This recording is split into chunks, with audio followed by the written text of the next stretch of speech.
மும்பையில் பிப்ரவரி 8 மற்றும் 9ஆம் தேதி தேசிய அளவிலான ஸ்கேட்டிங் போட்டி நடைபெற்றது. இதில் பல்வேறு மாநிலங்களில் இருந்து ஏராளமான மாணவ மாணவிகள் 80 பேர் பங்கேற்றனர். ஜூனியர், சப் ஜூனியர் உள்ளிட்ட பல பிரிவுகளில் போட்டிகள் நடத்தப்பட்டது. தென்காசியைச் சேர்ந்த 8 மாணவர்கள் பல்வேறு பிரிவுகளில் 8 தங்கம், 7 வெள்ளி மற்றும் 12 வெண்கலம் என மொத்தம் 27 பதக்கங்களை வென்று சாதனை படைத்தனர்.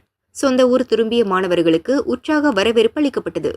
தேசிய அளவில் வெற்றி பெற்ற மாணவ மாணவிகள் தாய்லாந்து நாட்டில் நடக்கும் சர்வதேச ஸ்கேட்டிங் போட்டியில் பங்கேற்க தகுதி பெற்றனர். தென்காசி மாவட்டத்திலிருந்து தேசிய அளவிலான ஸ்கேட்டிங் காம்படிஷனுக்கு மும்பையில் நடந்துச்சு.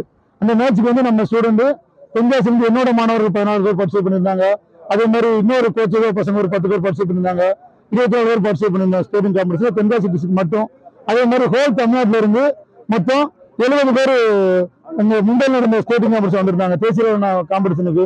இதுல என்னோட மாணவர்கள் வந்து மொத்தம் 8 கோல்டு, அதே மாதிரி சில்வர் வந்து 7 சில்வர், 12 பிரான்ஸ் மெடல் அடிச்சிருக்காங்க. அதே மாதிரி இந்த காம்படிஷன் நடந்த இடம் வந்து கேட்டீங்கன்னா மும்பையில யாக் பப்ளிக் ஸ்கூல் கோப்போலி அப்படிங்கிற அந்த ஊர் வச்சு நடந்துச்சு. பசங்க வந்து இன்னும் இதுல வின் பண்ண எல்லா பசங்க வந்து கேட்டீங்கன்னா நெக்ஸ்ட் அடுத்த லெவலுக்கு வந்து தாய்லாந்துக்கு போறாங்க இன்டர்நேஷனல் மேட்சுக்காண்டு. இந்த நேஷனல் மேட்ச்ல வந்து கேட்டீங்கன்னா மொத்தம் 800 பேர் பார்ட்டிசிபேட் பண்ணியிருந்தாங்க. இதுல தமிழ்நாட்டில் சேர்ந்த நம்மளோட பசங்க வந்து இதுல மெடல் அடிச்சு நம்ம தமிழ்நாட்டுக்கு பெருமை சேர்த்து கொடுத்துருக்காங்க.